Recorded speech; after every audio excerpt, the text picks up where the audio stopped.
Leeds है वो बहुत कम नहीं है, कुछ कुछ जगहों पे है, कहीं 200, 300, 500 की लीड है, लेकिन ज्यादातर तो मैंने देखा है कि 2-4 हजार से लेकर 10-15 हजार के बीच की लीड्स हैं। ये लीड्स मुश्किल है पूरी करनी। और सर कांग्रेस ने भी काफी अच्छे चेहरे उतारे थे, आपने भी काफी मेहनत की थी। देखो था, लेकिन अगर लोगों में शायद भरोसा नहीं बना हो कि हम लोग सरकार दे पाएंगे तो ठीक है, जो जनता का निर्णय है वो निर्णय है। हम लोग इतना कह सकते हैं कि हमने मुद्दे उठाए और जो मुद्दे हमने उठाए उस पर काफी हद तक चुनाव बना। बाकी जो जनता कहे उसको स्वीकार है। Thank you sir. तो संदीप दीक्षित को आप सुन रहे थे, जो थोड़ी देर पहले जब सुबह 6 बजे एएनआई पर आए और कैमरे के सामने आकर के ये कह गए कि गठबंधन देखेंगे जैसा तय होता है, लेकिन अब उस लायक भी नहीं रह गए हैं। अब आपको बताते हैं कि आखिरकार कौन कौन से वो बड़े चेहरे हैं जो अभी भी पीछे चल रहे हैं। देखिए, अरविंद केजरीवाल, जिन्होंने ये कहा था कि तब तक सत्ता की कुर्सी पर, सीएम की कुर्सी पर नहीं बैठूंगा जब तक कि मैं चुनाव नहीं जीत जाता हूं, लेकिन अभी लगभग 254 वोटों से पीछे चल रहे हैं। बात करें हम यहाँ पर जंगपुरा से मैदान में है मनीष सिसोदिया, जो कि पहले पटपड़गंज से हुआ करते थे, अब जंगपुरा पहुंच गए हैं। वहां पर भी ये पीछे चल रहे हैं। और सीएम है अभी आतिशी, ये भी पीछे चल रही है, लगभग 1100 वोटों से पीछे चल रही हैं। तो दिल्ली के 3 बड़े नेता या आम आदमी पार्टी के ये जो 3 बड़े नंबर 3 के नेता हैं, वो सभी अभी पीछे चल रहे हैं। ये स्थिति बनी हुई है और ये जो आंकड़े निकल करके सामने आ रहे हैं वो कहने के लिए काफी है कि 27 साल का जो सूखा था वो खत्म होने की कगार पर पहुंच गया है।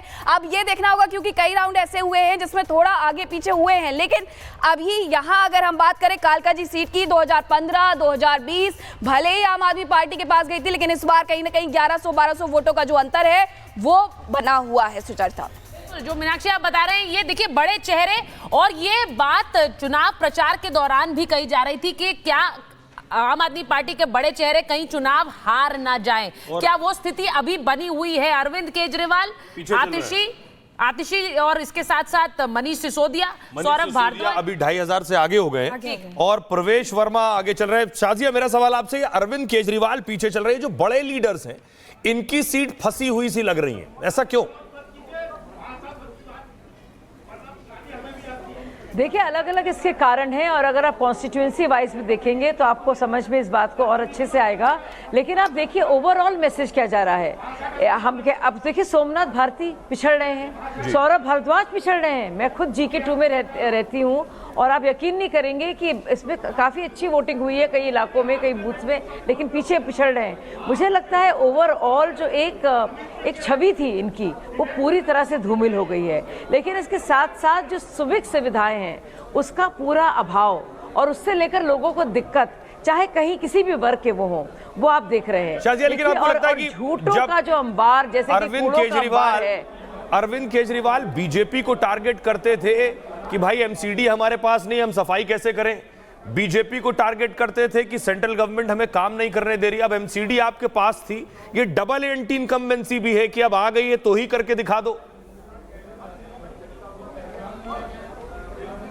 बिल्कुल। और एक और बात मैं कहना चाहूंगी, क्या कहते थे कि MCD नहीं मेरे पास नहीं है तो हम लोग को सफाई नहीं कर सकते।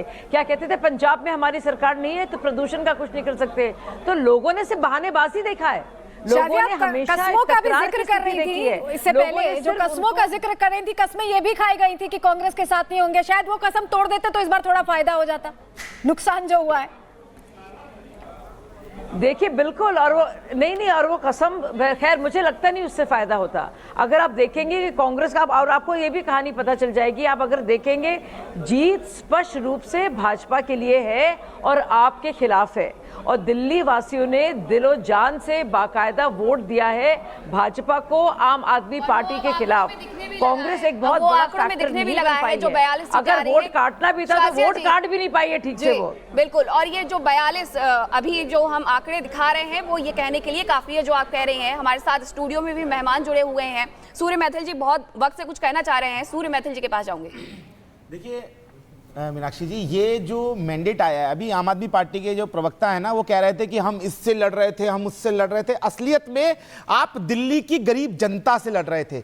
असलियत में आप दिल्ली के उन बच्चों के खिलाफ लड़ रहे थे जिनके भविष्य का आपने सौदा शराब माफिया के संग कर दिया। आप उन दिल्ली की गरीब महिलाओं से लड़ रहे थे जिनको कि आप टूटी फूटी बसों में जो सफर कराने का लालच देते थे, जो कि कहीं पे भी खड़ी हो जाती, कि कहीं भी आग लग जाती थी।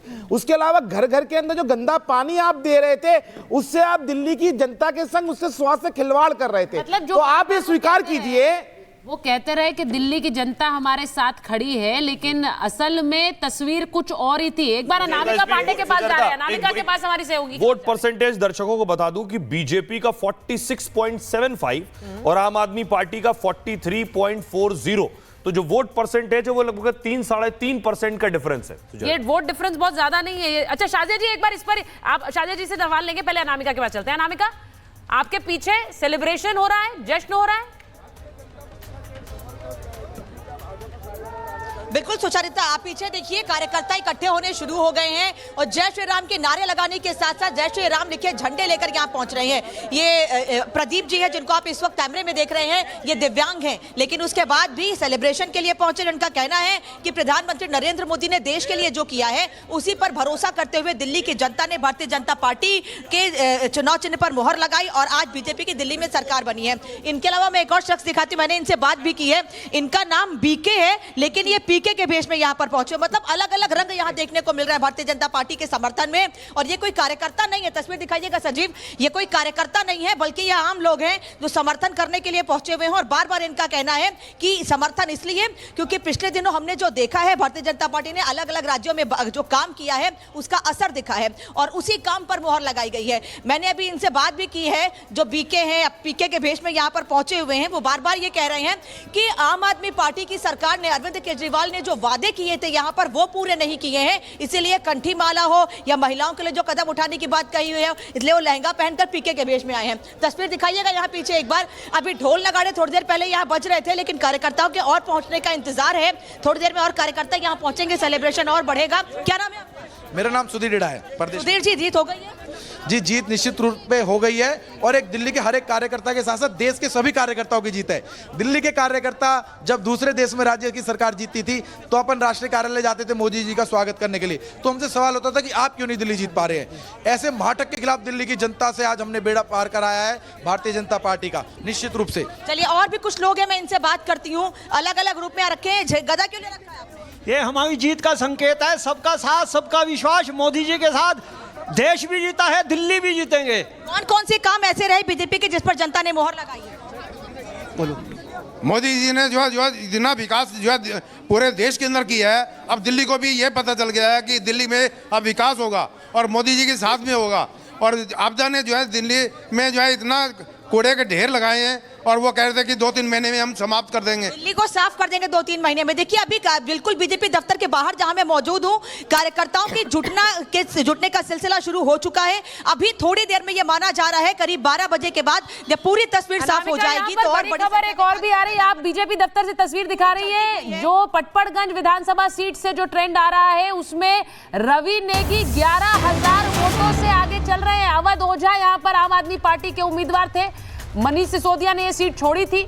अब ये ऐसा लग रहा है कि क्या इस सीट पर एक बड़ा चेंज होना था, इसे भांप लिया था, इसीलिए मनीष सिसोदिया हटाया गया। ये सवाल बार बार पूछा भी गया था और यहाँ 11,000 से ज्यादा वोटों से लीड चल रही है रवि नेगी की। पिछला चुनाव भी मनीष सिसोदिया कुछ हजार वोटों से जीते थे और यही हार का डर था, उन्होंने सीट बदली और ओझा जी का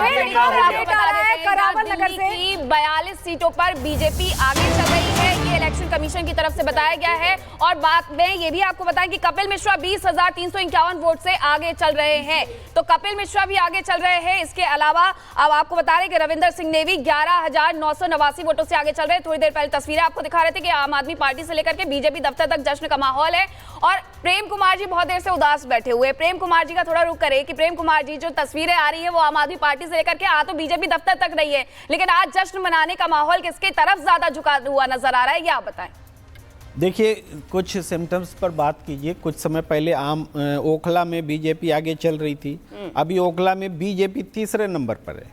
ऐसे ही जैसे मुस्तफाबाद में भी 29,000 की लीड हम लोग देख रहे हैं। मुस्तफाबाद बहुत बड़ी सीट है, आगे कौन चल रहा है ये भी बता दीजिए। 42 सीटों पर क्या कहेंगे? और सुन लीजिए, बहुत बड़ी सीट है और अभी जो है जब गिनती पूरी होगी ना, ये भी आपको पलटेगा। इसलिए ये जो